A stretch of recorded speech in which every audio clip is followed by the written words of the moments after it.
folks, there it is, the 4 o'clock bell ringing on Wall Street, 4 o'clock the rest of the world. Certainly here in South Florida, we're thinking about Charlie Kirk. Very quickly, numbers. Dow Jones down about 132 points or so. Is my last number on that. Yep, 125. S&P down about 10. Nasdaq down a little bit as well. Jump over the oil market, up a touch, up $1.27. We don't like that. That's not good news. Gold continues its unprecedented run towards record numbers, 37.27 right there. And over on the cryptocurrency markets, doing some of them doing very well. Bitcoin's back up over 116,000, almost 117,000, big number there. Ethereum kind of floundering a little bit. Solana, Dogecoin, the others XRP. Mixed markets in the cryptocurrency market. Gold higher, oil higher, yep, commodities higher.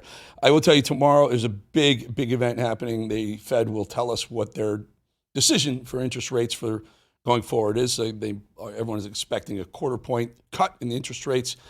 You may see a quarter, you may see a half. If you see a half point cut, you'll see the market go a lot higher. If you see a quarter point, you probably see it go up and then down. And if you see no cut, then you're going to see a market crash tomorrow. That's the facts, folks. All right, let's do this. Take a listen to this.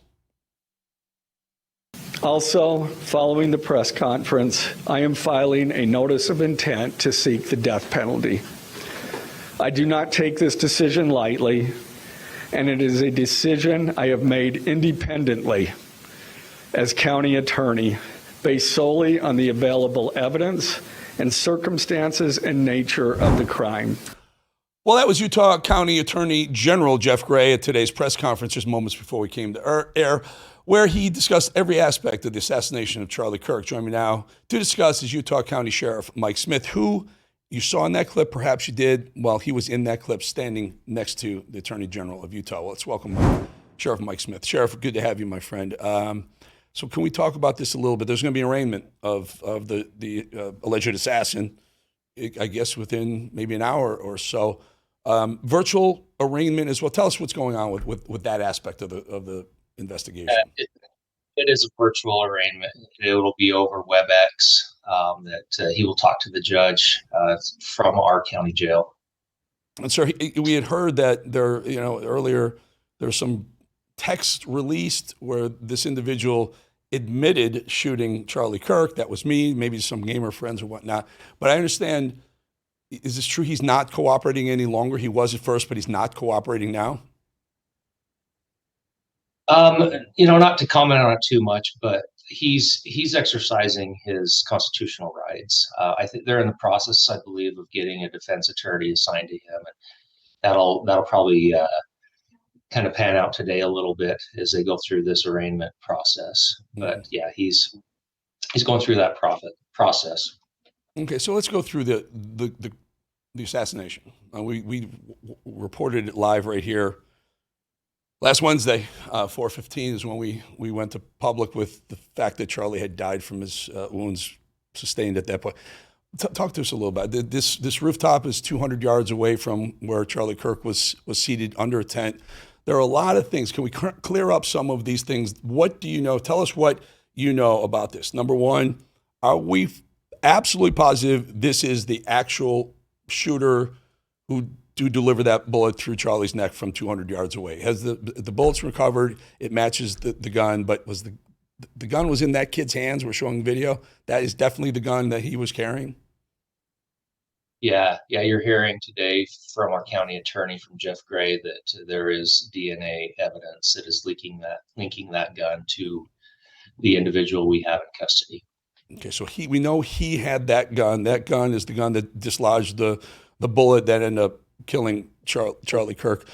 There are other things. There are people who there was an arrest at the moment. I remember this. I'm watching this live, and there was an older gentleman, I believe he was in his 60s, who was arrested immediately, and then he was let go fairly quickly.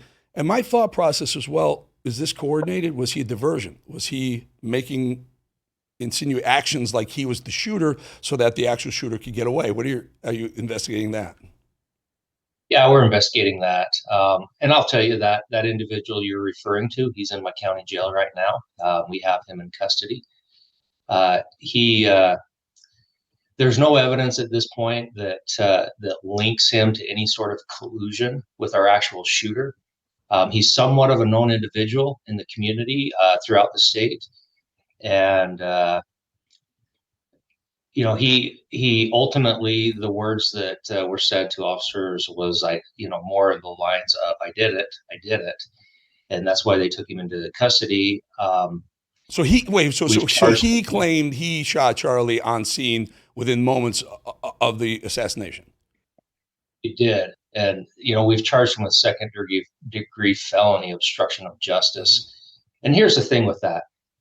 In those critical moments when eyes should have been up, looking around, trying to spot somebody. I mean, the shooter didn't crawl back off the roof. As you see from the video, he got up and ran. But all eyes went to this individual and diverted their attention, and kept officers and people that were there from seeing that happen, which I think would have led to a much quicker apprehension had we have seen that, not had to go back and pour through, video upon video trying to find this evidence.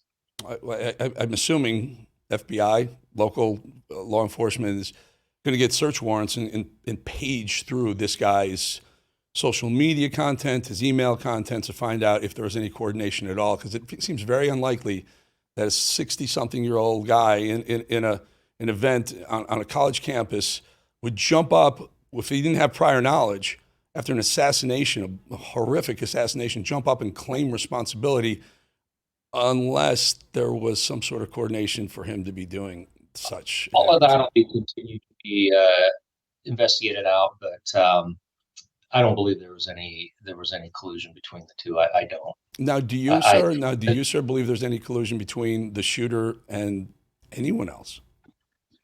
I don't rule that out by any means.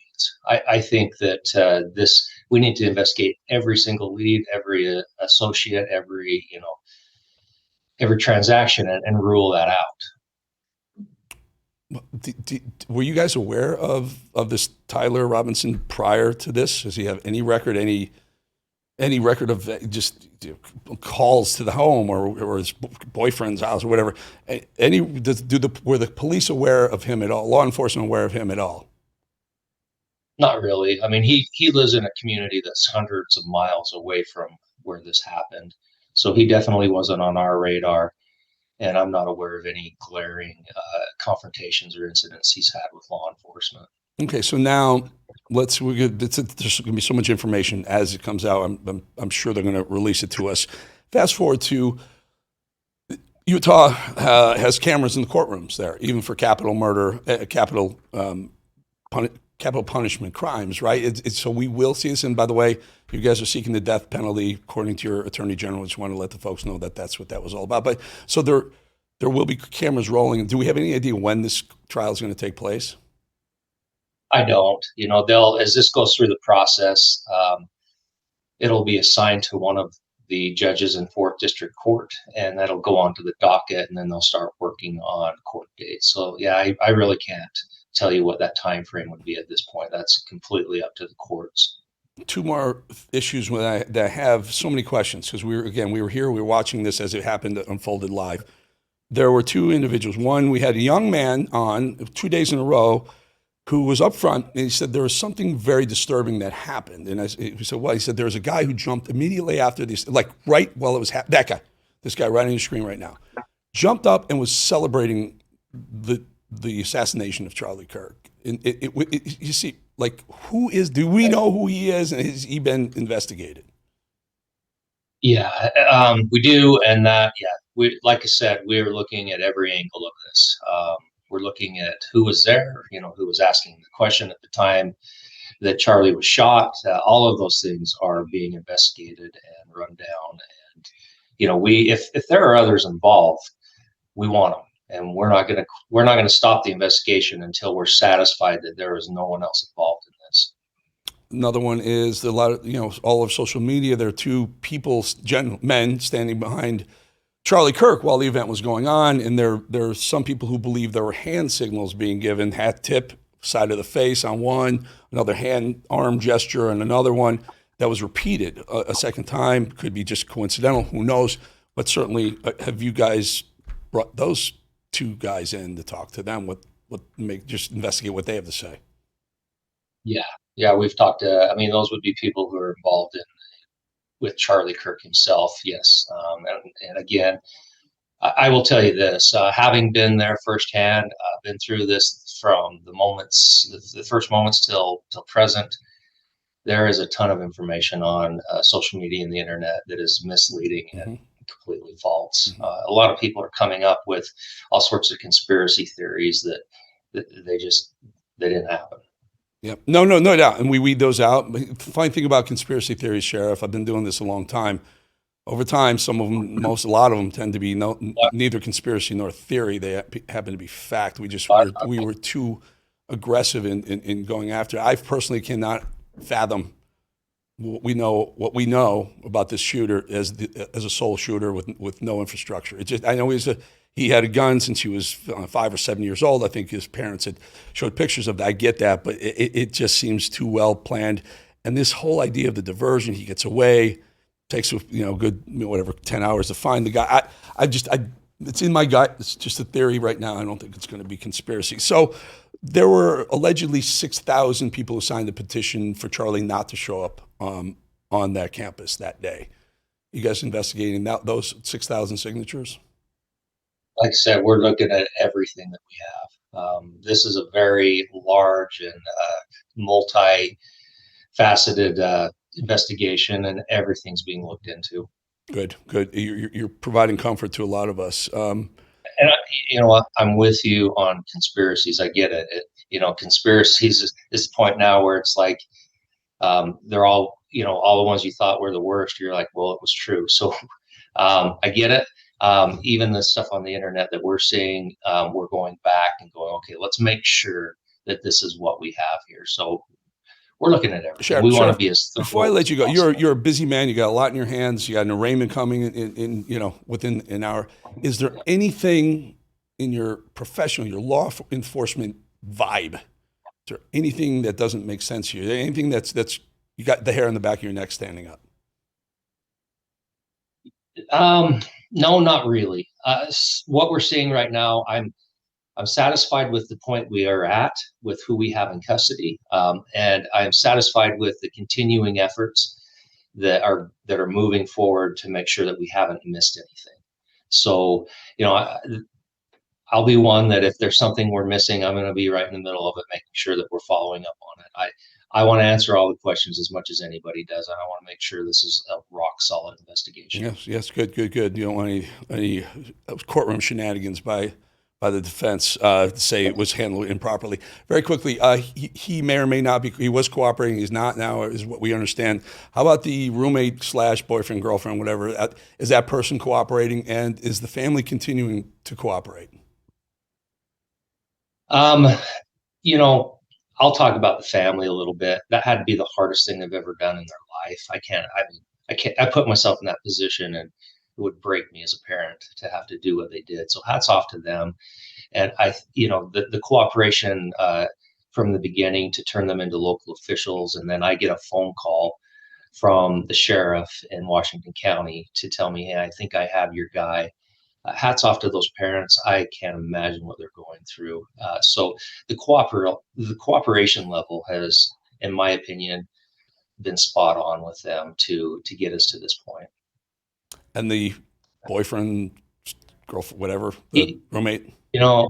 Yeah, that was asked during the press conference, and that's something that the county attorneys, for the preservation of evidence, wants to keep kind of quiet at this minute, but he did read the correspondence between our shooter and his boyfriend, and very, very damaging information in there. But just the fact that we have that, and even I think as you read through those text messages, it doesn't appear that this individual was really okay with what our shooter did. Good. All right. Well, you keep us informed, Sheriff. Really good having you on. Appreciate this. We'd like to get you back as the investigation unfolds. Sheriff Mike Smith from Utah. Thank you so much. All right, folks. We'll be back 2.5 minutes.